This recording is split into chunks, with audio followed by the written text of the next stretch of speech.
Salutare, prieteni! Astăzi am revenit cu un nou videoclip. Da, n-am mai postat, nu știu ce, dar în curând va apărea. Am cu o prietenă foarte bună. Ok, nu contează.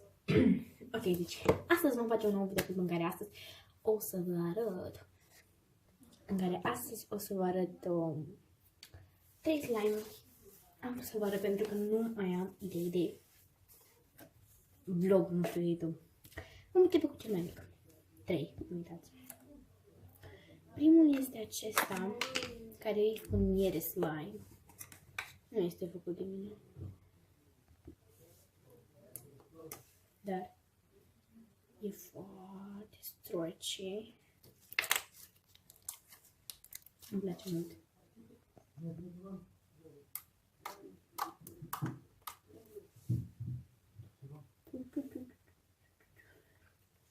Mie îmi place foarte tare culoarea, că efectiv arată ca o miere.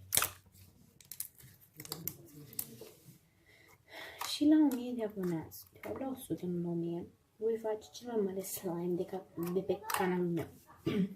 Am emoții. De mă bâlbe așa în gură. Tare dau un zoom ca să vedeți clar. E foarte fain, uitați-vă și voi. Focus. Ok. Ok. Ok, o să-l pun în cutiuța lui. Ok, următorul slime este ăsta. Piluțe, slime, să-i spun așa, nu știu. Are, focus. Focus, deci e clear slime, deci clear logic. Clear, sigur, clear. Da, da.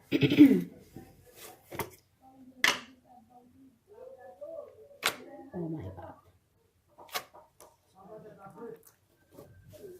Ok, e puțin jiggly.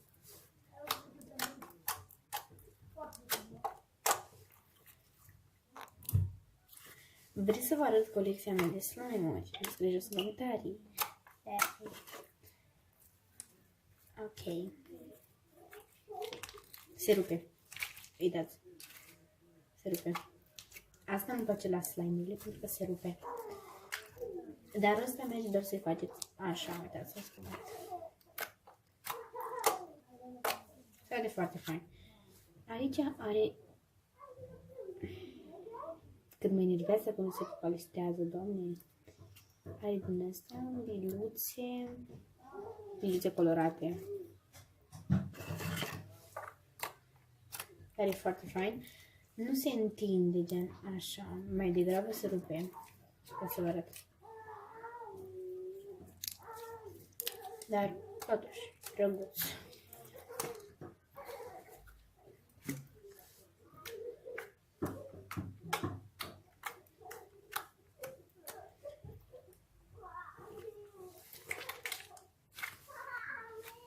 E drăguț, adică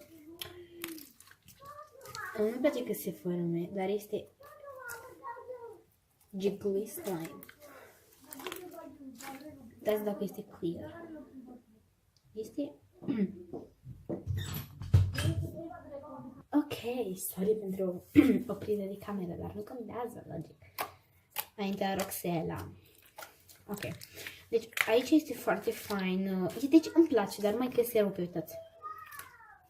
Dar îmi place că se rupe drept. Da, să vă arăt.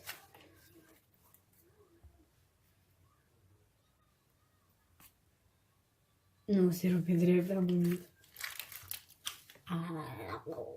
Arată ciudat, dar îmi place. Ok. Ok, o să-l pun la locul locului, pentru că am jucat foarte mult și... Oh my god, câte. Ok. Da, și vine următorul. Ok. Următorul este acest slime, care pe cameră se vede roșu, dar este un roz. Așa, este un roz mai... nu știu cum să spun. Ok. Nu o să scot tot, pentru că se pune foarte greu. Și nici nu știți cât de greu se pune chestia asta.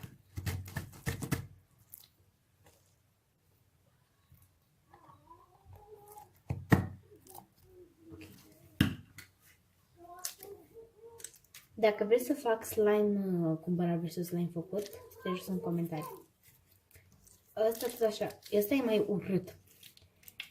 Dar are... Nu știu ce are în el. Cu bulețe din alea. Trebuie să pun numai că așa nu focusez. Focus. Așa. Vedeți? Această chestie, nu știu. Care e foarte tare, cred. Stai. Nu-i tare.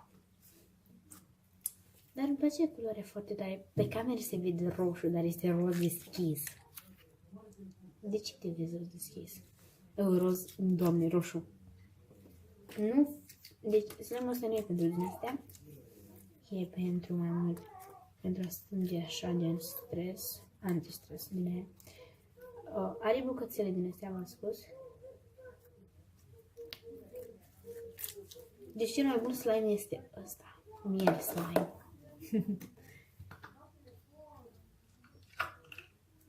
Ia. Așa se aude.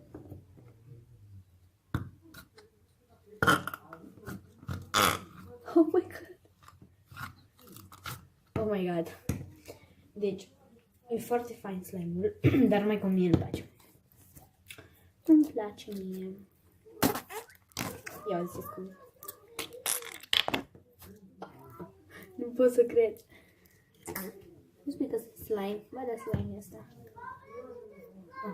Ăsta e slime-ul de aici. De aici.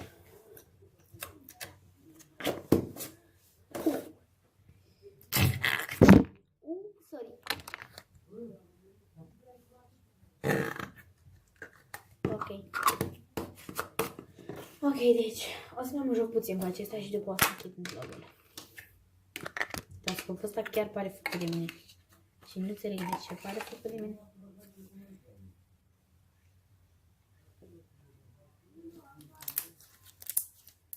Îmi place foarte tare asta.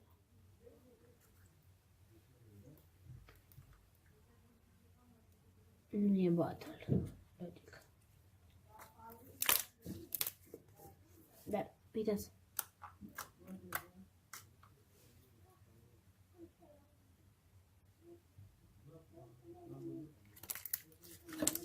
Ok, deci, da. Pa, slime-ule. Frumos și deștept. Deci, acum o să dăm multe la toate. Ăsta o să dau nota focus. Focus. Ăsta o să dau nota 10. Deci chestia asta e foarte faină. Ok.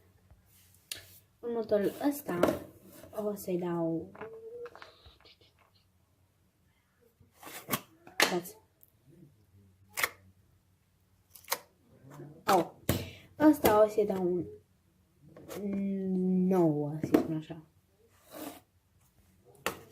Ăsta o să-i dau nota... Am uitat să vă spun cum miroase, vreau să vă spun.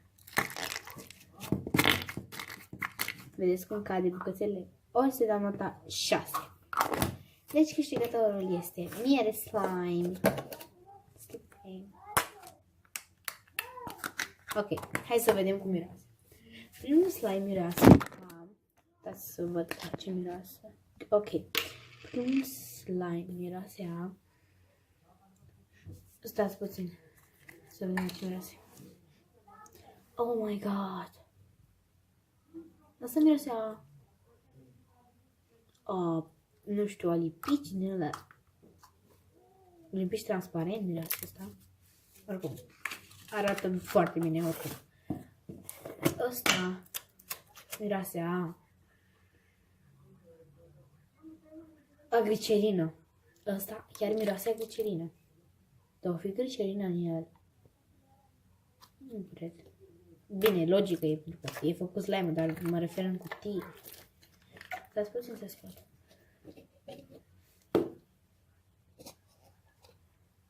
Nu e. Nu e, chiar nu este.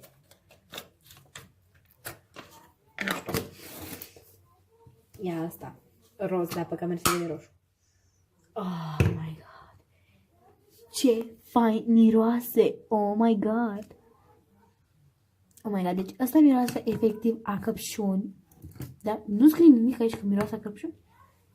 Așa, bla bla bla, chestiile astea, pe spate nu mai este nimic. Deci, la miros ai câștigat ăsta, primul loc, și de al doilea loc e ăsta. Mier slime. Ok. Ca să fac o poză așa pentru... Cam acesta a fost videoclipul. Nu uitați de un like, un subscribe dacă nu ne vedeți tare cu un nou videoclip. Încă nu va apărea, am neapărat acest videoclip pe acest canal. Pa!